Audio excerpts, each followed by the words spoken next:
Hi, John. So, could you please introduce yourself?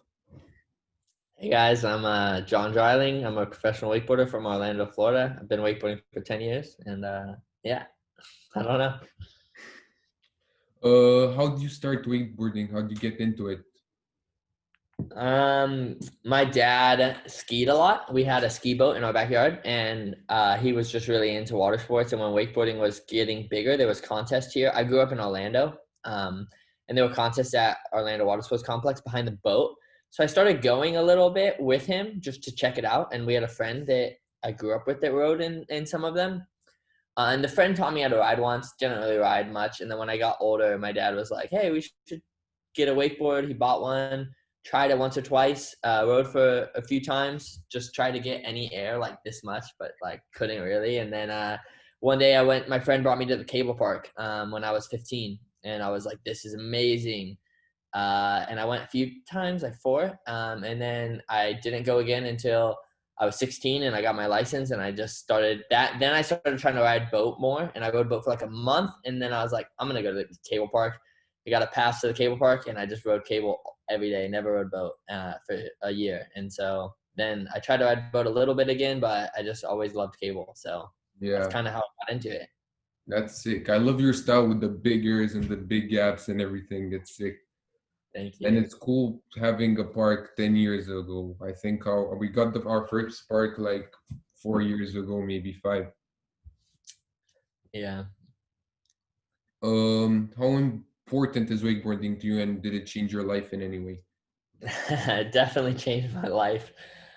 It changed literally everything in my life, but I mean, wakeboarding is important to me, but it's at the same time, it's something I realize is like it's fun and if something happened, like I got hurt and I couldn't wakeboard, I think it'd be okay. I would just find other things like wakeboarding that I can do that I would love, like progression wise, and maybe something that gets me out of my comfort zone. But right now, I mean, wakeboarding is literally everything I do all day, every day in my life, whether it's wakeboarding on the water or coaching or trying to build and design features. I do all of it. So like, I think I'll be in wakeboarding for the rest of my life. And I think, I hopefully can ride the rest of my life, Yeah.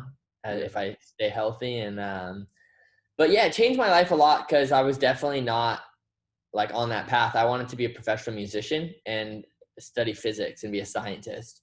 And I still got my degree in physics in college, but it just completely changed my path. Like I was like, I can always play music when I'm older, but I can only wakeboard when I'm like younger. I thought. Yeah.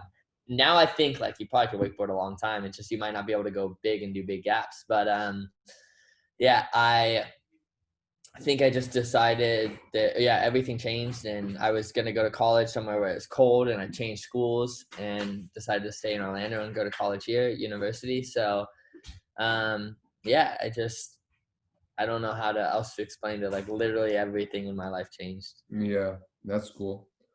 Uh, Oh, I saw talking about building ramps and stuff. You just built a makeshift kicker. I saw it on your story, right? I did, yeah, a little winch kicker. Yeah, that was cool. Do you have a favorite trick? It changes from time to time.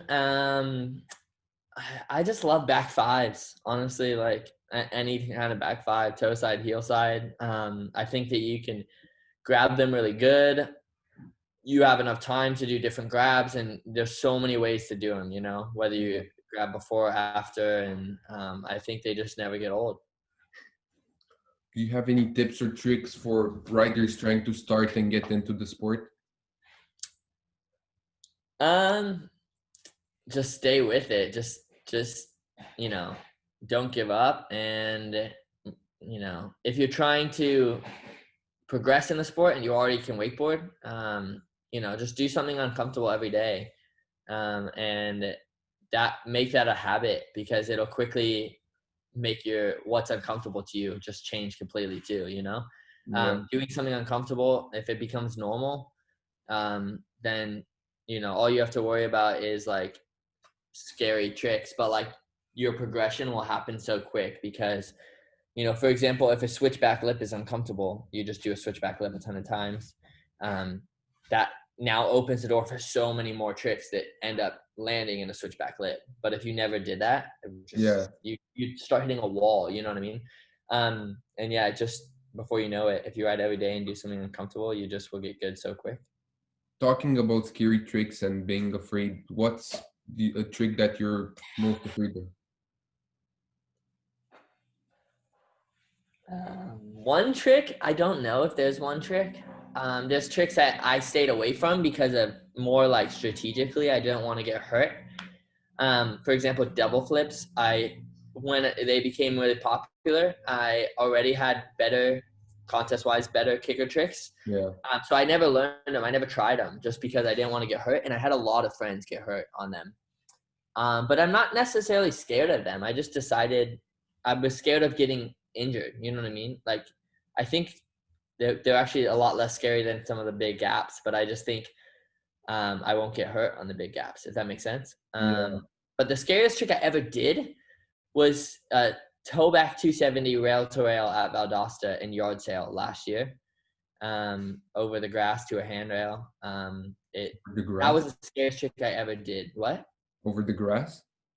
Yeah, like Valdosta, how they have like the 2.0 has land gaps. Oh yeah, yeah, yeah, yeah, yeah, yeah. So it was like Damn, a that's rail to rail really big, and there was land all between no water, and I was doing a back 270. So if I missed the handle, it was would have been horrible. And I didn't, and I did the trick, but it was the scariest trick for sure I ever did.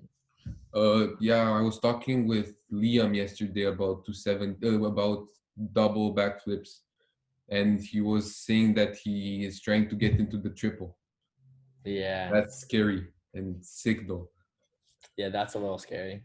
But Yeah, the scariest thing is that most people get hurt on doubles, because I think a lot of times you don't know where you are in the air, and then yeah, you you don't know get how to lost. launch Yeah, it. Yeah, and that's where it gets dangerous. But I mean, flipping to rails is probably the scariest thing to me. But just because I haven't done them, you know what I mean? Like I've done a couple, but like doing a back roll to a rail, because I don't really yeah, back roll much, like that's scary. But it's weird. Yeah, it's a weird feeling. whatever's scary to me is kind of just however much I could get hurt and how little I've done the trick. So the more you do big gaps, the less scary they are, Yeah, Or like, since I'm not very good at back rolls, doing a back roll to a rail would be scary, but I could do it, I think, but it yeah. would be more scary because I'm just not comfortable with it. Did you have a worse injury than the one where you cracked your heel open? Yes. Yes. In Munich Mash in the mega ramp in 2017, I separated my shoulder. I tore a ligament in my shoulder, and it's the only injury that still really hurts me when I ride. Did you go to Uh, Munich Mesh last year? yes. Yes. Then I've seen you there. I wasn't sure. I was Yeah. there. I should have a picture with you. I did the team competition. I was the captain of the team. We won the team competition, and then I got third in the finals in Oh, individual. And Liam yeah. got. I think I remember that. Yeah. But in 2017 on the mega ramp, I like blew out my shoulder basically, and that was the worst injury I've had. And there's a video from Munich Mash and stuff. If you want to look at it. Yeah, I'll check it out. What's your favorite park right now?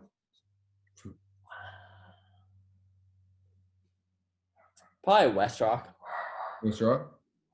I've never seen. I'm not sure I've seen. I've probably seen it on your Instagram, but not sure. Yeah, I have hey, sorry. I have a lot of clips there, but they are a new park, so it's not very famous. But it's hey Bubba, come here. Kona. It's like 313. Hey dog, sorry. Yeah, it's all good. It's like 313, except it's new, it's in America, and yeah, it's really good. Do you have a favorite rider? Someone you look up to? Oh, probably Pedro Caldes right now. Kona. But it changes a lot, Yeah, depending. How you One develop. second. Hey Bubba, it's okay. Um, who was your inspiration growing up and starting out?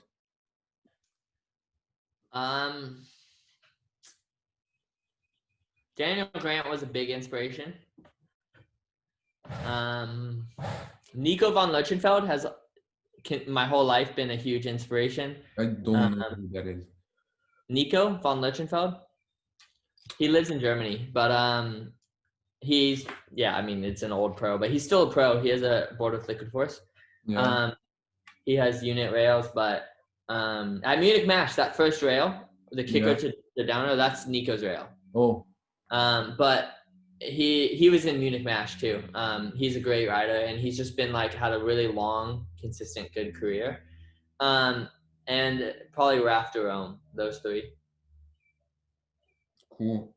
Where do you see yourself in the next 5 years? Man, I don't know. Hopefully doing the same thing I'm doing, film and edits. I probably at that point will be filming more like video edit creative stuff. I have a lot of ideas that I want to do over the next 5 years. I hope I'm still wakeboarding and competing. It'd be a dream to compete in Munich Mash still. But mostly like working with the younger kids, like some of the kids here, coaching them, making sure that helping them in their career, maybe filming some of their videos. So stay involved, be working. I design wakeboard parks too with a company, and we pick like unit rails and like the cables and organize it. So I want to do more of those and just get more involved in making really good parks for kids to ride. That's sick. And helping out kids, I take it from me. There's not really a lot of people to learn from here or get taught by. We have one rider. Her name is Yona, and she's the best one. Like she's the one we go to when we want advice on something. But there are not a lot of people to ask. Yeah, it's And hard when your cable's only been open 4 years, yeah, we have 4 cables now, but still not a lot of big riders or anything. Yeah, but it'll come. That's part of that. Just takes time, Yeah. You have watched wakeboarding grow over time. What do you think are the best innovations that have, or what do you think the sport holds for the future? Best innovation is the System 2 tower cable, the SesiTech System 2.0. In my opinion, I think electric winches are going to be the next big innovation because of how light they are, consistent they are, quiet they are. It changes a lot. So I will say that I think that the future is going to have a lot of electric winches. It's going to be, hopefully they become a little more cheaper or accessible. And hopefully there's groups of kids who buy a winch. For example, if you got 4 kids together, Yeah. instead of for the same price of a year pass, you could all get a winch together and you can have a crew that you go winching with that is quiet, light, easy. So to me, I see that becoming more popular. I think that, I mean, there's so many ways it could go, and I think so many ways it will continue to go. But I think winching is going to be the next kind of big thing with the invention of electric winches. I think it's going to change a lot. But the biggest in all of wakeboarding that I've seen has been the 2-tower cable system.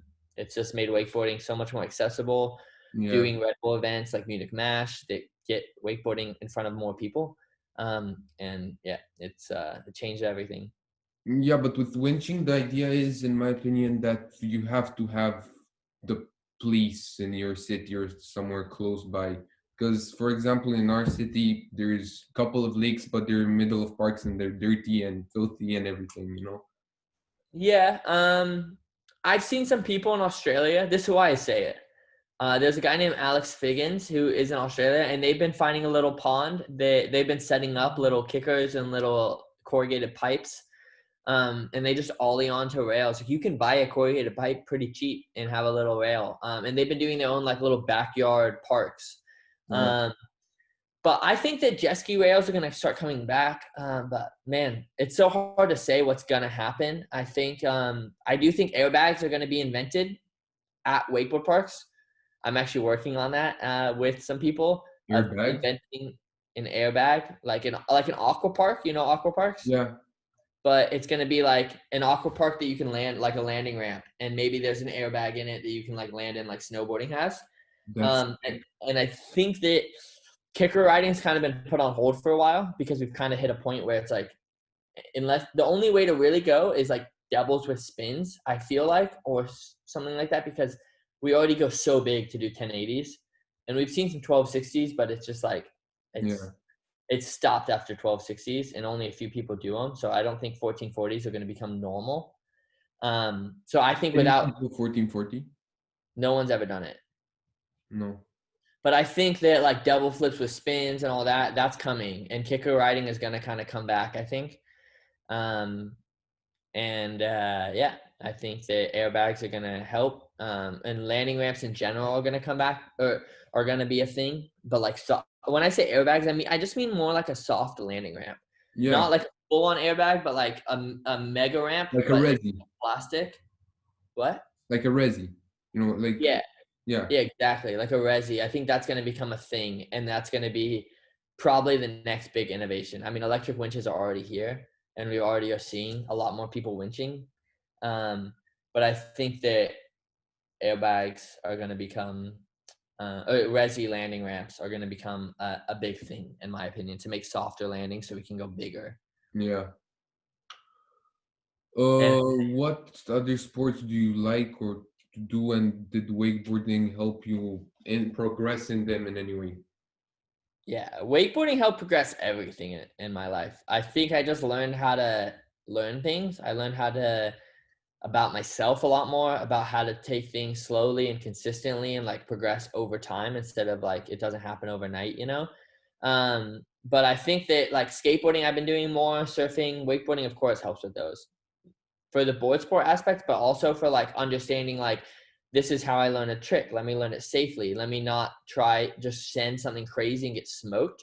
But like knowing your skill level, being aware of like what tricks you should try, you know. Yeah, knowing your Maybe, limits. yeah, like know your limits. Like you really like learn how to know your limits. And sometimes you don't know for sure. That's why you get hurt sometimes. Yeah. But the more you do it, the more injuries you have, the more you realize like, that was outside of my limit. And sometimes you can try stuff outside your limit and get away with it, but you start to really understand, you know what I mean? And I think that that's what makes a big difference, is someone who can consistently get better instead of someone who just like charges until they get hurt. You know what I Yeah. mean? What are your biggest accomplishments? Um, No.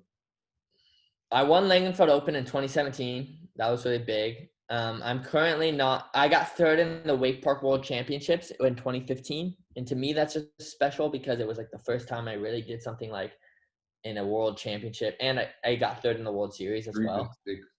So that was huge to me. That was the first time I was like, wow, I kind of like getting like I'm kind of making it in wakeboarding. It gave me a lot of confidence. And then I'm nominated right now for Ride of the Year for Wakeboarding Mag. Like we have something called Yeah, Wake I've seen Awards. it. I voted actually. Oh, thanks. Yeah. So like the fan vote is one, and then there's another one that's just like the top pros vote, and people who own the companies. And so I'm nominated for that, and that means a lot to me. And I mean, I don't know where I'm gonna be, but I'm nominated for Ride of the Year and for Cable Rider and All Around Rider. So that is big to me. Yeah, that's very cool, and congratulations on that. Thanks. And of course, like Munich Mash last year, I got like a gold and a bronze medal. That was Yeah. huge as well. That was one of the most um, special things for me. How do you train for competitions except by riding consistently? Do you work out or do anything special? I do work out, not for specifically for a competition, but like mainly to stop things like so that I feel like I'm strong enough to do tricks, but also so that I don't get sore as much. If I'm getting sore in my arms, I know my shoulders need to get stronger. If I'm getting sore on big gaps, I know my legs need to get stronger. And I just focus on that so I can just keep wakeboarding. For me, it's more about just being able to have fun. And it's not fun when you're hurting. So I work out to not hurt, not to like necessarily do a back nine. I did back nines before working out or something, you know. It does help, but I think for me, it's just I just don't want to be hurting. And the better Yeah, shape you are, the just more you can wakeboard and the more tricks you can learn, you know. So for yeah, me, it's just riding as much as possible without with that as little pain as possible. yeah. Now, as far as contests go, I do train different ways for contests. That's a whole hour long discussion. But there's a lot of ways. I do one thing specifically that I'll say is I write down my run and I write down what I want to be thinking about in my head as I go into the trick. It helps me from it keeps me focused and in the moment and focused on the trick I'm doing. And it stops me from thinking about maybe that trick's easy and I do it all the time. But this other trick's hard. Sometimes I've fallen because I think about the trick later on in my run. Or I just don't know what to think about. And I'm just kind of like, so I write down, like, I want to think about keeping my handle close to my body on this trick or something and whatever it is, so that I almost have a roadmap. And then when I go, I have it memorized. So when I come in, it's the key thing I need to be thinking about to make that trick as good as possible. And I do that for all my tricks. So I write down my run and I write down what I want to actually be thinking. It helps me stay in the moment on the trick I'm actually doing right then. You know what I mean? Yeah.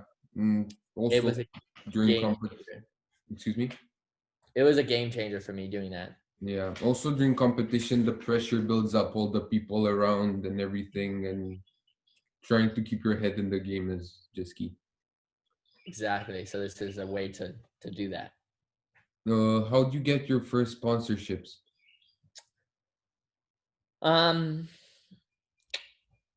I I had some sponsorships from a company called Control Wakeboards. They were kind of like Double Up a long time ago.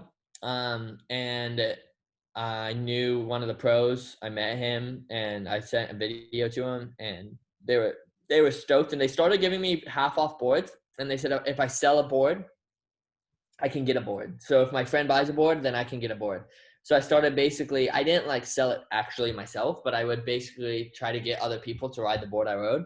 And if they did, then I could get free boards. You And get bored. after a while, they just said, okay, you've been doing great.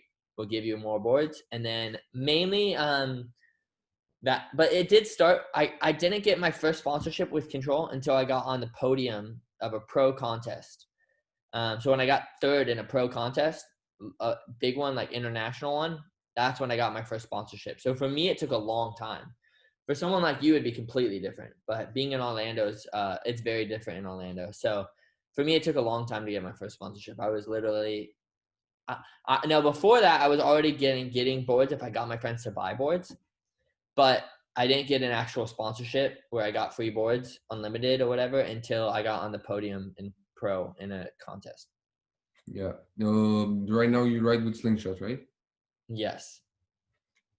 But I wasn't sponsored by Slingshot. To get Slingshot, I did a video called a Sponsor Me tape, and you can look it up. And I sent that. And yeah, that's what I basically went to them and just asked for a sponsorship and said, I want to do more of this stuff. That's sick.